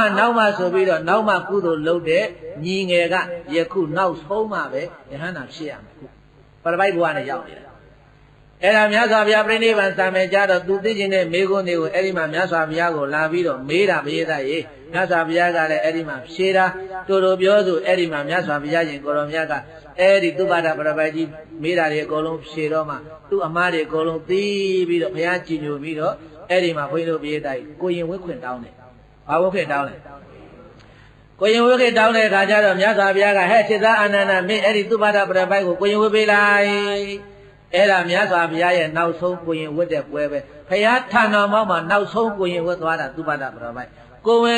ရင်လဲဖြစ်သွားရောတရားဆက်နာတယ်ဘုန်းကြီးတို့ပြည်သားတရားဆက်နာပြီးတော့ယဟန္တာဖြစ်တယ်ဘာဖြစ်သွားလဲယဟန္တာဖြစ်သွားတယ်တဲ့ယဟန္တာဖြစ်သွားတယ်အဲ့ဒါဘုရားရှင်ကိုရောမြတ်သည်အဲ့ဒီဗုဒ္ဓဝေနေယနောက်ဆုံးဗုဒ္ဓဝေနေယအဲ့ဒီသုဘတ္တပရပိုက်ကိုချွေချွတ်တော်မူပြီးသည့်နောက်မှာအာနန္ဒာကိုပြောတယ်စေတအာနန္ဒာငါဘုရားမရှိပေမဲ့လို့တရားဟာဆရာဘုရားပဲတဲ့တရားမရှိပေမဲ့လို့တရားဟာပါတယ်လေဆရာဘုရားပဲအဲ့ဒါမင်းတို့မှတ်ကြတစ်ချက်နောက်တစ်ချက်မိန့်တော်မူတဲ့တပါးနဲ့တပါးတန်ဃာတွေချင်းချင်းခေါ်ကြပြောကြတဲ့အခါမှာအာဟုသောငါရှင်လို့မခေါ်နဲ့တော့ကြီးတဲ့ကိုတော်ကငယ်တဲ့သူကိုခေါ်ရင်အာဟုသောငါရှင်ငယ်တဲ့ကိုတော်ကကြီးတဲ့ကိုတော်ကိုခေါ်ရင်လည်းပဲငါရှင်ဒီလိုငါရှင်လို့မင်းတို့ခေါ်ဝေါ်သုံးဆွဲခြင်းကိုမပြုနဲ့အကြီးကသာလေအငယ်ကိုငါရှင်လို့ခေါ်ပြီးတော့အငယ်ကအကြီးကိုဗန်းတိရှင်ဘုရားလို့အဲ့ဒီလိုခေါ်ဝေါ်သုံးဆွဲကြသာသနာတော်ရဲ့အခေါ်အဝေါ်ကိုမြတ်စွာဘုရားရှင်ကိုရောမြတ်ကအဲ့ဒီမှာတခါတည်းပတ်မှတ်ခဲ့အကြီးကအငယ်ကိုငါရှင်ဘယ်ကပြန်လာတယ်လဲငါရှင်ဘယ်ကြွမလို့လဲအဲ့ဒီလိုသုံးခွင့်ရှိတယ်အငယ်ကအကြီးကိုငါရှင်ဘယ်ကပြန်လာလဲငါရှင်ဘယ်သွားမလဲလို့အဲ့ဒီလိုမမေးနဲ့တဲ့ရှင်ဘုရားဘယ်ကြွမလို့လဲဘုရားရှင်ဘုရားဘယ်ကပြန်လာတာပါလဲဘုရားအဲ့ဒီလိုကြီးတဲ့ပုဂ္ဂိုလ်ကိုရှင်ဘုရားလို့ဗန်းတီလို့သုံးပါနှစ်ချက်ဘယ်နှချက်လဲပရိသတ်နောက်တကနံပါတ်3သိခါဘုံအငယ်သားတွေကိုပယ်နှုတ်လို့ကပယ်ထုတ်နိုင်တယ်ကဲငါဘုရားပြညာခဲ့တာအခုဝဏီသိခါဘုံ229ပုဒ်ရှိတယ်အဲ့ဒီ229ပုဒ်ထဲကမင်းတို့မကြိုက်တဲ့သိခါဘုံတွေဗာသိခါဘုံရှိတယ်ပြောငါဘုရားထုတ်ပေးခဲ့မယ် ငါအမိတ်နဲ့ပြညာခဲ့တာငါထွက်ဆိုရင်ဒီအမိတ်ကထွက်တာကဲဘယ်လိုလဲမင်းတို့ကြိုက်တာပြောဘယ်သိက္ခာပုဒ်တွေငါပယ်ဖြတ်ပေးခဲ့ရမလဲဘုရားကမေးတယ်တန်ခါချားတော့မှာတပားမှဘယ်သိက္ခာပုဒ်ကိုဖြတ်ပေးပါဘုရားလို့တပားမှထားမလျှောက်ဘူးအဲ့ဒါတစ်ချက်နောက်တစ်ခုမြတ်စွာဘုရားကသန္ဓမထေတဲ့ဘာမထေတဲ့သန္ဓမထေကိုဗျမဒံထားလိုက်ကြကွာတဲ့သန္ဓဆိုတာဒီပြီလူမဟုတ်ဘူးပရိသတ်မြင်းမီဆွဲမောင်ဆံဘယ်လိုလဲပရိသတ်မြတ်စွာဘုရားတောထွက်တုန်းကမြတ်စွာဘုရားမြင်းမီဆွဲပြီးတော့နောက်ကလိုက်တဲ့မောင်ဆံဆိုတာကြားဘူးတယ်မဟုတ်လားသန္ဓအမနဲ့သာသနာတော်ရောက်လာတာသင်္ကန်းဝင်လာတာသန္ဓမထေတဲ့တရားအမထုတ်ဘူးပြောစကားနားမထောင်ဘူးသူကဘယ်နဲ့ဖြစ်တုံးဆိုတဲ့အခါကျတော့မြတ်စွာဘုရားတခုပြလိုက်တာနဲ့ဟိုမှာငါတော်တဲ့ပို့ပြီလို့သူဘုရားဖြစ်ရတာဒါနဲ့ကြိုက်တယ်သူကဟုတ်သူကမြင်းထိန်တော့သူကမြင်းထိန်ဆိုတော့ဘုရားကတော့ထွက်တော့မြင်းနဲ့ထွက်တာဟုတ်အလောင်းတော်ဘုရား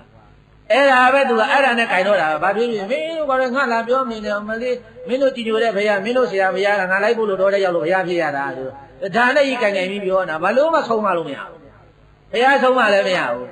အဲ့ဒါမြတ်စွာဘုရားကိုပြိဋိဘံစံတော့မယ်သန္ဓနားမှလည်းမရှိဘူးဒီလိုဖြစ်နေတာသူကအဲ့ဒါနဲ့ဘုရားရှင်ကိုတော်မြတ်ကအဲ့ဒီသန္ဓကိုတဏှာလည်းတဏှာတယ်သန္ဓကယဟနာဖြစ်မှာပြေးတာမာနများကြောက်เสียကောင်းတယ်အဲ့ဒါတကားတဲ့ဗျမဒံထားလိုက်ကြတယ်ဗျမဒံဆိုတာဘာလို့နားလည်အောင်ပြောမယ်ဗျမဒံဆိုတာသန္ဓကိုခေါ်လည်းမခေါ်နဲ့ပြောလည်းပြောနဲ့ပြစ်ထားလိုက်သူ့သဘောတိုင်းသူနေရှင်တို့နေပြီဆိုတော့ပြစ်ထားလိုက်တယ်ဘုရားက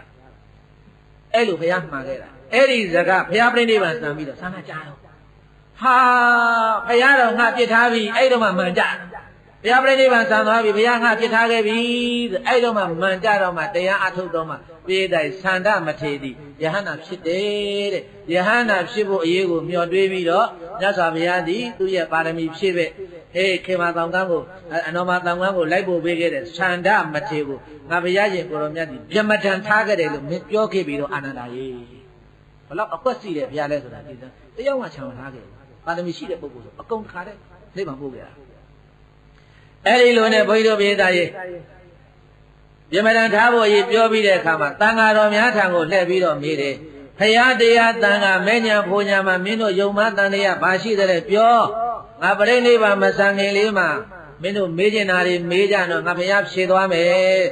နောက်မှစိတ်မကောင်းမဖြစ်ကြနဲ့လို့မိန့်တော်မူတော့ဘယ်တန်ဃာကမှဘုရားတရားတန်ဃာပေါ်မှာယုံမှခြင်းရှိတယ်ဆိုတာတခုမှမပြောမဆိုကြဘဲနဲ့အားလုံးတခါတည်းစိတ်ငြိမ်ပြီးတော့နေတဲ့အချိန်မှာနောက်ဆုံးဩဝါဒဗါလည်းမရေးသားရဲ့ဟန္တာဒါနိဘိခဝေအမန္တရားမိဝဝယဓမ္မသင်္ခါရအပမဒေနသံပါဒိဋ္ဌာပြီးပြီအဲ့ဒီဩဝါဒကထာဒေသနာတော်ကိုမိန့်ကြားတော်မူပြီးဒီနောက်မှာပေသတေမြတ်စွာဘုရားပြိဋိဘံစံဖို့ပြင်ဆင်ပြီဒီကဘယ်လောက်ကြည်ညိုဖို့ကောင်းလို့ဆိုပြိဋိဘံစံဖို့ပြင်ဆင်ပြီပြိဋိဘံစံဖို့ပြင်ဆင်မှုကိုဘယ်လိုလုပ်တုံးဆိုတော့မနောကံစိတ်အလုပ်ကိုစတယ်တဲ့ဘာလုပ်ကိုစဘာတရားမှမဟောတော့ဘူးပြီးပြီခန္ဓာဒါနိဘိကွေအမန္တရားမိဝဝယဓမ္မသင်္ခါရအပမဒိနာသံပါဒိဋ္ဌာဒီစကားလဲဆုံးတော့ဘုရားရှင်ကိုရောမြတ်ဟာပြိဋိဘံစံဖို့လို့ပြင်ဆင်မှုမနောကစိတ်လို့ကိုစပြီငြိမ်သွားပြီဘာလုပ်နေတယ်လဲအဲ့ဒီချိန်မှာရှင်ဥစွာရူပဝဆရကရိယာပထမဇံသံဝင်စားပြီဘာဝင်စားလဲဘိသအဲ့ဒီပထမဇံကထဒုတိယဇံပြီးတော့တတိယဇံပြီးတော့သတုဋ္ဌဇံအဲ့လိုသတုဋ္ဌဇံဝင်စားပြီးတော့မှသမာပအာဂတနိစ္စဝိညာနိစ္စအာကေစဉ္ညာနေဝတင်ညာနာတင်ညာယရနာအဲ့ဒီလိုစင်တိုင်းဝင်စားပြီးတော့ပြေသတ္တေနေဝတင်ညာနာတင်ညာတို့ရဲ့ချုပ်ရဏိရောဓသမဘတ်ကိုဝင်စားတယ်ဏိရောဓသမဘတ်ကိုဝင်လဲဝင်စားရောအသက်ရှူရသွားပြီ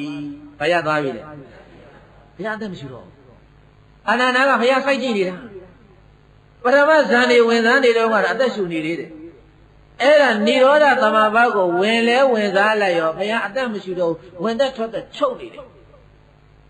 ချုပ်နေတာကိုအာနန္ဒာမထေရသူမြတ်တွေ့လဲတွေ့ရောအနာမှာရှိနေတာအနုရုဒ္ဓမထေရလက်ကုပ်ပြီးမေးတယ်ရှင်ဘုရားအနုရုဒ္ဓ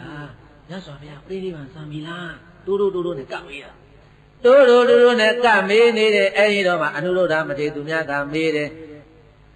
ရှင်ဘုရားအာနန္ဒာမြတ်စွာဘုရားရှင်ကိုရောမြတ်ပြိဋိဘမဆံသေးဘူးနိရောဓသမဘတ်ကိုဝင်သားနေတာဘာဖြစ်လို့အနုရုဒ္ဓသိတယ်လဲတဲ့ဆိုတော့အနုရုဒ္ဓကမြတ်စွာဘုရားပရမဇံဝင်သားတဲ့ကသူတက်လိုက်ဝင်သားတာပဲသူလည်းဝင်သားလို့ရတဲ့ဇံတွေကိုဘုရားနဲ့တူလိုက်ပြီးတော့အစင်တိုင်းလိုက်ဝင်သားနေတာသူလည်းဇံဝင်သားကြည့်နေတာဘုရားနဲ့တူဘုရားစိတ်မရောက်နေလဲဘုရားစိတ်မရောက်နေလဲဘုရားစိတ်မရောက်နေလဲဘုရားစိတ်ဘယ်မှာလဲဘယ်မှာသူလည်းတူလိုက်ဝင်သားကြည့်နေတာယဟန္တာကြီးဆိုတော့လည်းဝင်သားလို့ရတယ်ပေါ့အဲ့ဒီလိုဘုရားတည်းနိရောဓသမဘတ်ကနေထနိရောဓသမဘတ်ကနေထပြီးတော့နေဝသင်္ညာနာသင်္ညာသမဘတ်အာကိစင်ညာဝိညာဉ်နိစ္စအာဂတနိစ္စအဲ့ဒီလိုသမဘတ်တွေဝင်သားပြီးတော့အာဂတနိစ္စသမဘတ်ကနေထစတုထဇံကိုဝင်သားတယ်စတုထဇံကနေပြန်ဆင်းတတိယဇံတတိယဇံကနေပြန်ဆင်းဒုတိယဇံဒုတိယဇံကနေပြန်ဆင်းပထမဇံပထမဇန်ကနေပြန်တဲ့ဒုတိယဇန်ဒုတိယဇန်ကနေပြန်တဲ့တတိယဇန်တတိယဇန်ကနေပြန်တဲ့စတုထဇန်စတုထဇန်ကအထစတုထဇန်မှာပါရှိတဲ့ဥပေက္ခဧကဂရာဒီဟုသောဇန်ကနှစ်ပါးကိုတပါးစီဝင်စားတယ်နောက်ပြီးတော့နှစ်ပါးတတွယ်ဆင်ញင်တော်မူပြီးတော့အဲ့ဒီပစ္စဝကနာမဟာကရိယာဇောတို့ရဲ့အဆုံးဝဲတဲ့အဗျာကတဒုက္ခသစ္စာဖြစ်တဲ့သောမနတ္တသဟခုညာနာတံပယုအသင်္ခါရိကပထမမဟာဝိဘဘဝင်စိတ်ဖြင့်ဘုရားရှင်ကိုယ်တော်မြတ်သည်ပရိနိဗ္ဗာန်ဝင်စံချုပ်ငြိမ်းဒုက္ခစာသိမ့်တော်မူခဲ့လေပြီတကား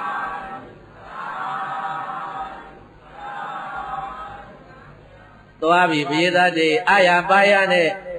လေးသိခြင်းတဲ့ကဘာတသိတိပါရမီတော်တွေဖြည့်မှရရှိလာရတဲ့အဲ့ဒီဇန်တွေကိုတစ်ခုပြီးတစ်ခုဝင်သားပြီးတော့မှဘုရားရှင်ကိုယ်တော်မြတ်ဒီအဲ့ဒါပြိဋိဘဝင်စံချုပ်ငြိမ်းဘဝသာသိမ့်တယ်တဲ့အဲ့ဒီလိုဘုရားရှင်ကိုယ်တော်မြတ်ဝင်စံချုပ်ငြိမ်းဘဝသာသိမ့်တော်မူသွားတော့သဟံပတိ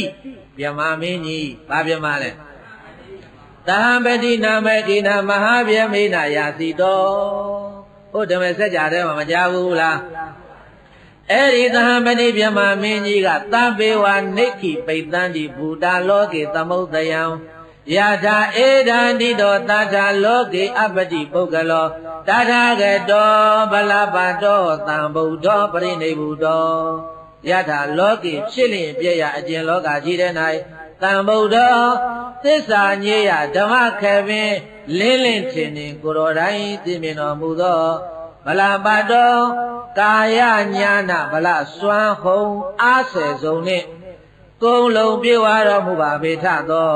အပတိပုဂ္ဂလောနိုင်စံပြိုင်ယူပုဂ္ဂိုလ်အတူလည်းရှိတော်မမူထသောသာထာလူနာတို့ဆရာပြမတတ္တဝါတို့၏ဆရာသခင်ဥထိတ်တင်ကြီးလည်းဖြစ်တော်မူသောဣရာရိသောတထာဂတောဤသို့ရှုအပ်ဘုရားရှင်ကိုယ်တော်မြတ်ကြီးတော်မှလည်းပဲပရိနိဗ္ဗုတောပရိနိဗ္ဗာန်ဝင်စံတော်မူရချေသည်တထာလောကေဖြစ်လင်ပြည့်ရထိုလောကကြီးတဲ့၌သဗ္ဗေဝဗုဒ္ဓရှိသမျှဥဒ္ဓုတတ္တဝါအလုံးစုံတို့သည်ပင်လျင်သမုဒ္ဒယံယုံနာအရှုဟုသောဤခန္ဓာကိုအတ္တဘောကိုနိက္ခိပိသံတိသုတိတိုင်လေထိုချိန်ခေဝဲစွန့်ပြေကြရကုန်လိမ့်မည်တကား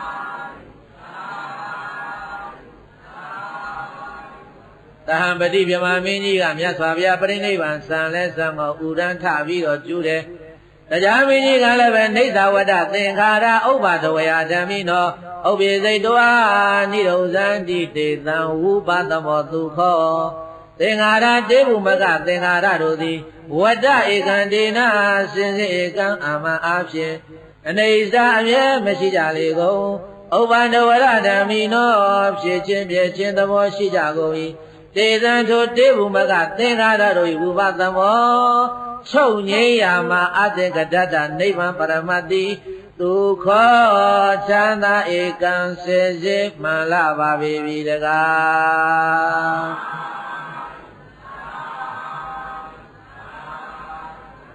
သဟံပတိမြမမင်းကြီးနဲ့တရားမင်းတို့ဥဒန်းထကျူးလဲကျူးလို့ပြီးလဲပြီးတော့အရှင်နုရုဒ္ဓမထေသူများက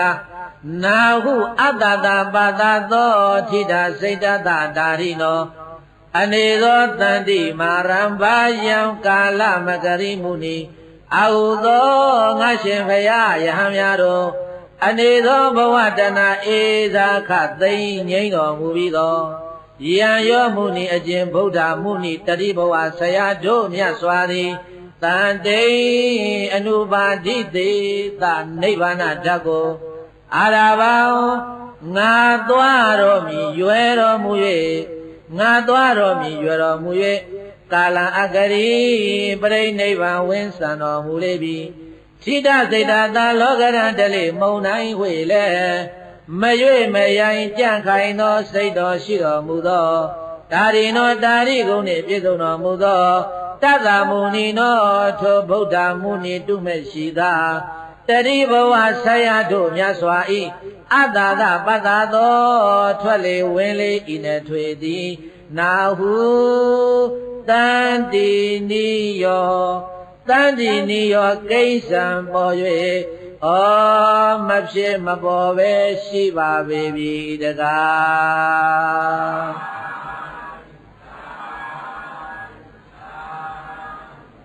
အတန်လီနေနာစိတ်တေနာဝေဒနာဣဇဝတယိပေဇောတတေဝနိဗ္ဗာန်ဝိမောခောစေတသောအဟုအာဟုသောငါရှင်ဘုရားယဟန်များတို့တထငါတို့ဆရာဘုရားများစွာသည်အတန်လီနေနာတွန့်တော်ညိုငယ်ခြင်းအလင်းမရှိသောစိတ်တေနာစိတ်တော်ဖြင့်ဝေဒနာကိုယ်တော်မြတ်၌ဆက်ရောက်ကလဒုက္ခဝေဒနာကိုဣဇဝတယိအဓိဝါဒနာခန္တီနှလုံးကိုယ်တော်သုံး၍အဓိဝါဒနာခန္တီနှလုံးကိုယ်တော်သုံး၍အပြုံးမပြည့်မဖောက်မပြန်သီးခံတော်မူခဲ့လေပြီပြေသောတတ္တနိဗ္ဗာန်ဤဝါလောင်စာပြကင်းမိတောက်မိလျံဤငြိမ်းခြင်းကဲ့သို့တတ္တသတ္ထုနောထိုငါတို့ဆရာဘုရားများစွာဤစေတတ်သောဝိမောခောတစုံတကူသောတရားဖြစ်မှမတားမြစ်အပ်သောစိတ်တော်များဤအပြည့်သာယုတ်သိမ့်အပြည့်တိုင်ခြုံငိမ့်လွတ်မြောက်ခြင်းသည်အခုယခုအခါမှာကောင်းစွာမသွေဖြစ်ခဲ့ပါပေပြီတကားအရှင်အနန္ဒပတိသူများကလည်းထားပြီးတော့တရာတိယံဘိန္ဒနကံတရာတိလောမအန္တနံသဗ္ဗကာရဝရူပေတေသံဗုဒ္ဓေပရိနိဗ္ဗုတေတရာတိယံဘိန္ဒနကံတရာတိလောမအန္တနံသဗ္ဗကာရဝရူပေတေသံဗုဒ္ဓေပရိနိဗ္ဗုတေအာဟုသောငါရှင်ဘုရားယဟန်များတို့သဗ္ဗကာရဝရူပေတေအလုံးစုံမြင့်မြတ်ချီးမွမ်းအပ်သည့်ကြောင်းရဖုံဖုံကျေးဇူးကုန်နှင့်ပြည့်စုံထင်ရှားငါတို့ဆရာဘုရားသည်ပရိနိဗ္ဗုတောပရိနိဗ္ဗာန်ဝင်းစံချုပ်ငြိမ်ဘဝသာသိမ့်တော်မူသည်ရှိသောတရာထိုအခါ၌ဘိန္ဒနကံကြောက်ွယ်ထံပြင်းမြေလုခြင်းသည်အတိထင်ရှားဖြစ်ပွားခဲ့လေပြီတကားတရာထိုပရိနိဗ္ဗာန်ဝင်းစံသောအခါ၌လောမဟန္တနံမွေးညင်ရွှင်ပြကျက်သည်ထဝဲ၆ဝဲထံပြင်းမြေလုခြင်းသည်အာတိအထင်ရှားဖြစ်ပွားခဲ့ပါပေပြီတကားမြတ်စွာဘုရားပြိဋိဘံစံတော်မြေတွေလှုပ်လို့ငါကြက်သိန်းတွေထားလိုက်တာတဲ့ဒါလေးပဲပြောနိုင်တယ်အရှင်အနန္ဒမထေရသူမြတ်ကအဲ့ဒီတော့ဘယသတ္တိ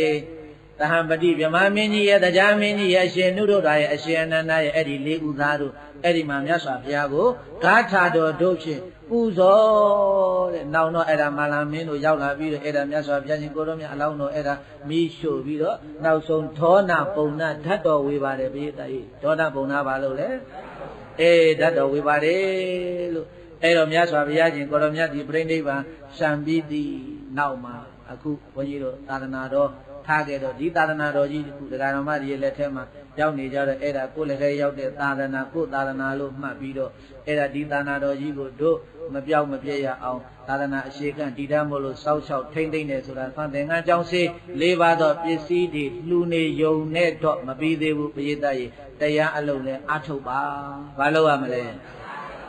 တရားလို့အထုတ်ခြင်းဒီဘုရားကိုလည်းပူဇော်ရရောက်ပါတယ်မြတ်စွာဘုရားရှင်ကိုရောမြတ်ရဲ့အလိုတော်ရလည်းဖြစ်ပါတယ်သာသနာတော်ရှည်ဝင်ပြန့်ပါဖို့လည်းဖြစ်ပါတယ်လို့ဆိုတဲ့အကြောင်းခဏိအဲ့ဒါဘုန်းကြီးတို့မြတ်စွာဘုရားရှင်ကိုရောမြတ်ရဲ့ပြိဋိဘံသံဃာတရားလို့ခေါ်တဲ့ဝိဘတ်တော်12ပါးဘယ်နှပါး12ပါးတရားပြီးပါပြီဟုတ်ပြီလားဘုရားသားရဲ့ကဲအဲ့ဒီတော့ဘုန်းကြီးတို့ကျန်တဲ့9မိနစ်လေးပေါ့ဗျာတရားကတော့နိုင်ဘွက်ပဲထားရတော့မှာဟုတ်လားအဲ့တော့ဘုန်းကြီးတို့ဝိဘတ်တော်နံပါတ်1ကနေပြီးတော့အဆုံးထိအောင်ကြဗျာဆိုရင်းနဲ့ဒီကနေ့တဝါတွင်လို့ခေါ်လာခဲ့တော့ဝိဘတ်တော်12ပါးသိလိုက်ကြသို့လိုက်ဆိုပါအဆုံးထိအောင်ကြဗျာဆိုရင်းနဲ့ဒီကနေ့တဝါတွင်လို့ခေါ်လာခဲ့တော့ဝိဘတ်တော်12ပါးသိလိုက်ကြသို့လိုက်ဆိုပါဥရဝေလတော်ဝါမြိုင်ခွေကောင်းနေပါလုံးပြည့်သုံးအရှင်အာဂုံခန်းလို့ညွန်ဝညွန်ရင်ဒီမယေဝိကျွေးပြေကြောင့်ဖြင့်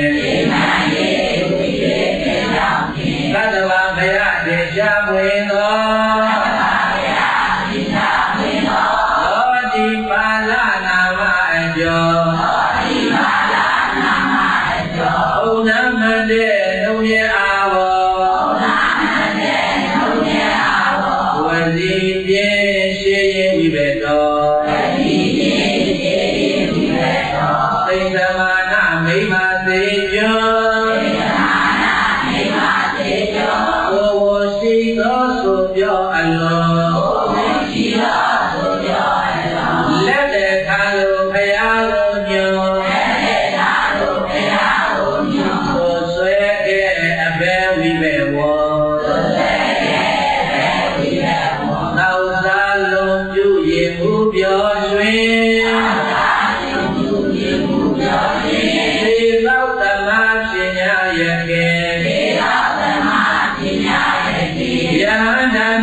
ဝေဘာတောင်းတောင်းတောင်းပေါင်းစေနာ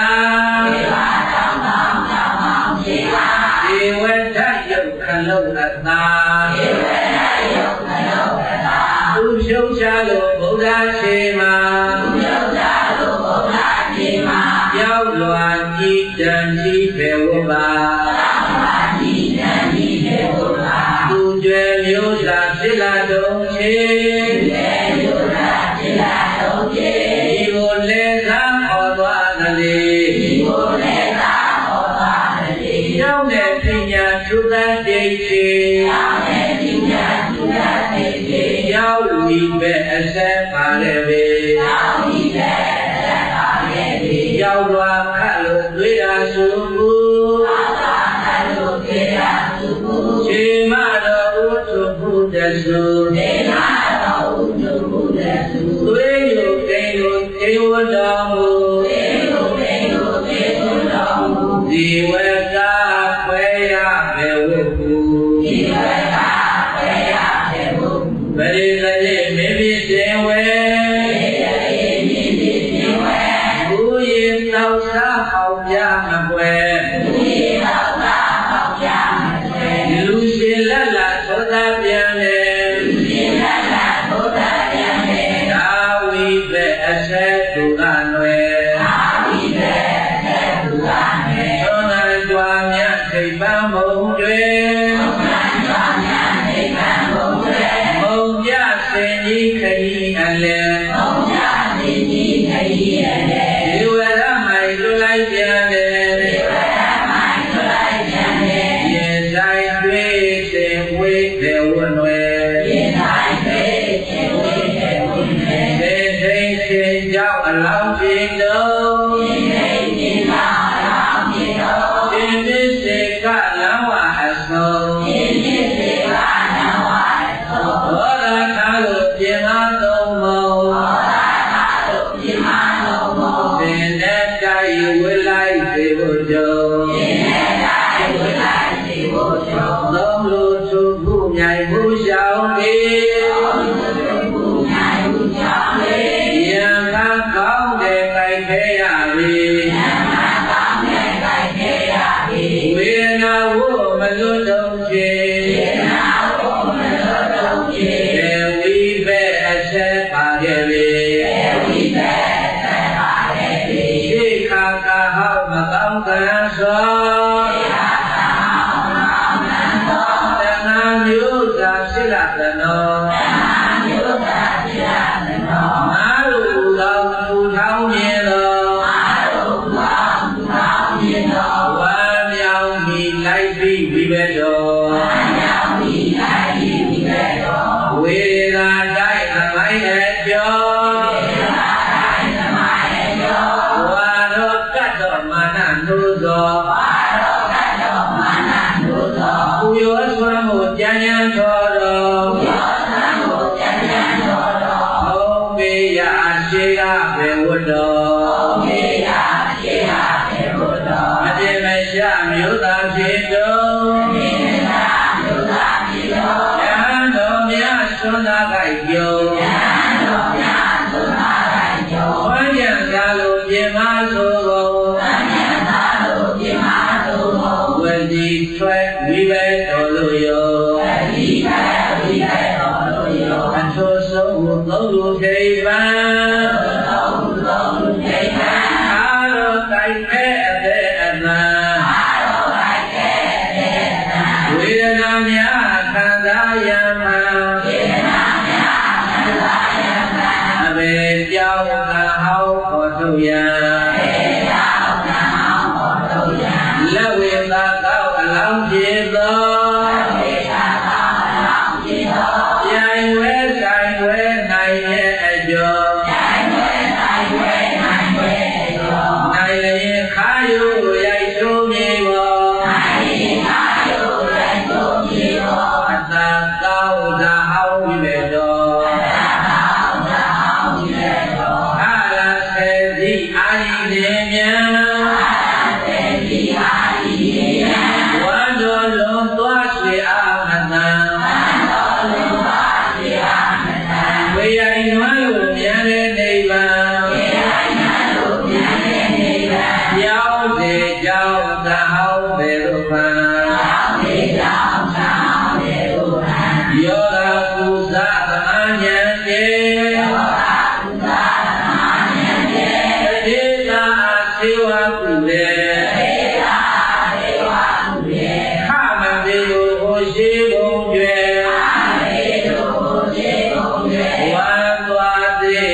ဒေလသာဘေကုတယံတုသနာဣဋ္ဌသနေတိလော